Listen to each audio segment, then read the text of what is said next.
ಧಾರವಾಡ ಜಿಲ್ಲೆಯ ಯಲಬುರ್ಗಾ ತಾಲೂಕಿನ ತೊಂಡಿಹಾಳ ಗ್ರಾಮದಲ್ಲಿ ತಾಲೂಕಾ ಕನ್ನಡ ಸಾಹಿತ್ಯ ಪರಿಷತ್ ಹಾಗೂ ಮಾರುತೇಶ್ವರ ಜಾತ್ರಾ ಮಹೋತ್ಸವ ಸಮಿತಿ ಆಶ್ರಯದಲ್ಲಿ ನಡೆದ ಪ್ರೊಫೆಸರ್ ಆರ್.ಎಲ್. ಪೊಲೀಸ್ ಪಾಟೀಲ್ ಅವರ ನನ್ನ ಊರು ನನ್ನ ಹೆಮ್ಮೆ ಎಂಬ ಗ್ರಂಥ ಬಿಡುಗಡೆ ಹಾಗೂ ಕವಿಗೋಷ್ಠಿ ಕಾರ್ಯಕ್ರಮ ಜರುಗಿತು.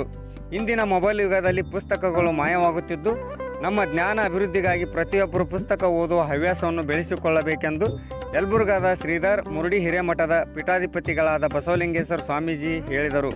ಈ ಸಂದರ್ಭದಲ್ಲಿ ಗಣ್ಯರು, ಹಿರಿಯರು, ಸಾಹಿತಿಗಳು ಮತ್ತಿತರರು ಇದ್ದರು. ವರದಿ ವಿ.ಎಸ್. ಶಿವಪ್ಪನಮಠ, ಯಲಬುರ್ಗಾ.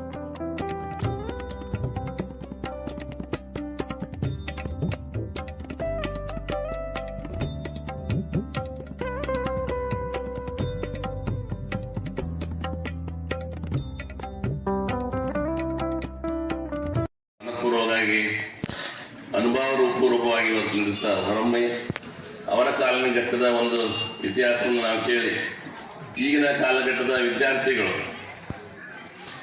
ನಾವು ಹಾಸ್ಟೆಲ್ ಕೊಟ್ಟಿವಿ ನಮ್ಮ ಮಠದ ಜಾಗದಲ್ಲಿ. ಆ ಜಾಗದಲ್ಲಿ ಈ ಸರ್ ಗೌಡ್ರಿ ಪಾಟೀಲ್ರಿಗೆ ಆಗಿನ ಕಾಲದ ವಿದ್ಯಾರ್ಥಿಗಳಿಗೆ ಸವಲತ್ತುಗಳು ಇರಲಿಲ್ಲ. ಈಗೆಲ್ಲ ಸವಲತ್ತಿದ್ರು ಕೂಡ ಅದನ್ನ ಸದುಪಯೋಗ ಮಾಡ್ಕೊಳ್ತಾ ಇಲ್ಲ ವಿದ್ಯಾರ್ಥಿಗಳು. ಏನಪ್ಪಾ ಅಂತಂದ್ರೆ ಸಾಕಷ್ಟು ಸೋಪ್ ಬಿದ್ದಿರ್ತಾವು, ಬ್ರಷ್ ಬಿದ್ದಿರ್ತಾವು. ಯಾಕಂತಂದ್ರೆ ಕಷ್ಟಪಟ್ಟು ಒಂದು ದೀಪದ ಬೆಳಕಿನಲ್ಲಿ, ಒಂದು ಬೀದಿಯ ದೀಪದ ಬೆಳಕಿನಲ್ಲಿ ಕೂತ್ಕೊಂಡು ಓದಿ ಕಷ್ಟಪಟ್ಟು ಎಷ್ಟೋ ಜನ ಯಶಸ್ಸನ್ನು ಕಂಡಾರ. ಅದೆಲ್ಲ ಏನಪ್ಪ ಅಂತಂದ್ರೆ ಒಂದು ಮಠ ಮಾನ್ಯಗಳಲ್ಲಿ ಕಲಿತು ಅನ್ನ ಪ್ರಸಾದದ ಒಂದು ಮಹಿಮೆಯ ಪೂರ್ವಕವಾಗಿ ಅಲ್ಲಿ ಮಠದ ಒಂದು ಸಂಪ್ರದಾಯ ಮೊದಲೆಲ್ಲ ಇರ್ತಿಲ್ಲ. ಆಶ್ರಮಗಳು ಇರ್ತಿದ್ವು, ಮಠ ಮಂದಿರಗಳು ಇರ್ತಿದ್ವು. ಆದರೆ ಆ ಒಂದು ಮಠ ಮಂದಿರಗಳ ಒಂದು ಸೇವೆ ಮಾಡಿ, ಪ್ರಸಾದವನ್ನು ಸೇವನೆ ಮಾಡಿ ಉನ್ನತ ಸ್ಥಾನವನ್ನು ಅನುಕರಿಸಿದಂಥ ಸಾಕಷ್ಟು ಮಾನ್ಯ ಇದ್ದಾರೆ.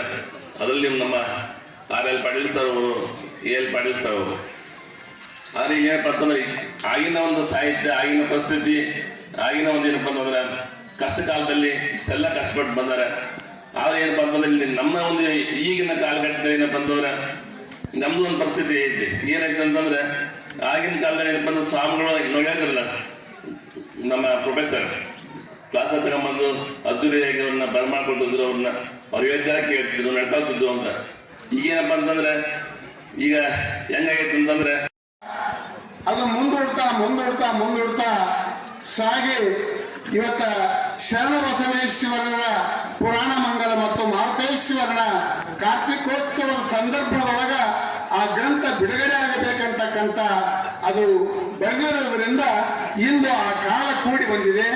ಆ ಗ್ರಂಥ ಬಿಡುಗಡೆ ಆಗ್ತಕ್ಕಂಥ ಬರೆದಿರ್ತಕ್ಕಂಥ ನನ್ನ ಊರು ನನ್ನ ಹೆಮ್ಮೆ ಗ್ರಂಥವನ್ನು ಬರೆದಿರ್ತಕ್ಕಂಥವರು ಈ ತೊಂಡಿಯಾಳ ಗ್ರಾಮದ ಕಂದ ಕುರಿತು ನಾನು ಪ್ರಸ್ತಾಪ ಮಾಡಿದ್ದೇನೆ. ಒಂದಿಷ್ಟು ರೈತರಿಗೆ ನಾನು ಹೇಳುವಂತೆ ಕಿವಿಮಾತುಗಳು ಏನು ಅಂತ ಹೇಳಿದ್ರೆ, ದಯವಿಟ್ಟು ಕೃಷಿಯನ್ನು ಗೌರವಿಸಿ. ಓಕೆ, ಇವತ್ತು ನಾವ್ಯಾರು ಕೃಷಿಯನ್ನು ಗೌರವಿಸುತ್ತಿಲ್ಲ.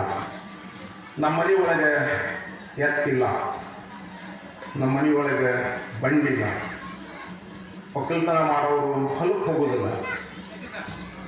ಹೇಗೆ ನಾವು ಇವರನ್ನ ರೈತರು ಅಂತ ಹೇಳಿ ನಾವು ಕರಿಬೇಕು ಅನ್ನುವಂಥ ಅದಕ್ಕೆ ಆ ಹಿನ್ನೆಲೆಯಲ್ಲಿ ಒಬ್ಬ ಆದರ್ಶ ರೈತನಾದಂಥವರಿಗೆ ಬಹಳ ಮುಖ್ಯವಾಗಿ ಇರಬೇಕಾದಂಥ ಒಂದು ಗುಣ ಏನು ಅನ್ನೋದನ್ನು ನಾನು ಪ್ರಸ್ತಾಪ ಮಾಡಿದ್ದೇನೆ. ಆತ ಹೊಲವನ್ನು ಪ್ರೀತಿ ಮಾಡಬೇಕು. ಏನದು ಹೊಲವನ್ನು ಪ್ರೀತಿ ಮಾಡೋದು ಅಂತ ಹೇಳಿದ್ರೆ, ಪುಸ್ತಕವನ್ನು ಪ್ರೀತಿ ಮಾಡೋದು ಅಂದ್ರೇನು? ಪುಸ್ತಕವನ್ನು ಪ್ರೀತಿ ಮಾಡೋದು ಅಂದ್ರೆ ಪುಸ್ತಕವನ್ನು ಓದಬೇಕಾಗುತ್ತೆ. ಹೊಲವನ್ನು ಪ್ರೀತಿ ಮಾಡೋದು ಅಂತ ಹೇಳಿದ್ರೆ ಹೊಲವನ್ನ ನೋಡ್ಬೇಕು. ಈ ಊರು ಸಮೃದ್ಧವಾಗಿರಲಿ, ಈ ಊರಿಗೆ ಸಾಕಷ್ಟು ಮಳೆ ಬರಲಿ, ಬೆಳೆ ಬರಲಿ, ಸಾಕಷ್ಟು ಬೆಳೆಯುವಂಥದ್ದಾಗಲಿ, ಸಮೃದ್ಧ ಆಗಲಿ, ಶ್ರೀಮಂತರಾಗಲಿ ಈ ಊರು ಅಂತ ಹೇಳಿದರು. ಹಂಗೆ ನಡ್ಕೊಂಡು ಮತ್ತೊಂದು ಊರಿಗೆ ಹೋದ್ರು, ತೊಂಡಾಳ ಅಂತ ಊರು ಇರ್ಬೋದು, ನಾವು ಊರಿಗೆ ಹೋದ್ರು. ಅಲ್ಲಿ ಬಂದಾಗ ಆ ಊರಿನ ಜನ ಹಿಂಗೆ ಬರ್ತಾನೆ ಸುದ್ದಿ ಕೇಳಿದ ಕೂಡಲೇನ ಊರ ಹೊರಗೆ ಹೋಗಿ ಸುಮಂಗಲಿಯರೆಲ್ಲ ಹೋಗಿ ತುಂಬಿದ ಕೊಡದಿಂದ ಪೂರ್ಣ ಕುಂಭದ ಸ್ವಾಗತ ಮಾಡಿ, ಭಜನಾ ಮಾಡಿ ಕರ್ಕೊಂಡು ಬಂದು ಅವ್ರನ್ನೆಲ್ಲ ಪೂಜೆ ಮಾಡಿ 3 ದಿನ ಅವರಿಗೆ ಉತ್ಸಾಹದ ಭೋಜನವನ್ನು ಘೋಷಿಸಿ ಬಹಳ ಸಮೃದ್ಧಿಯಿಂದ ಕಂಡು ಸಂತೋಷದಿಂದ ಆವಾಗ ಬಸವಣ್ಣವರು ಕೇಳಿದ್ರೆ ಈ ಊರಿಗೆ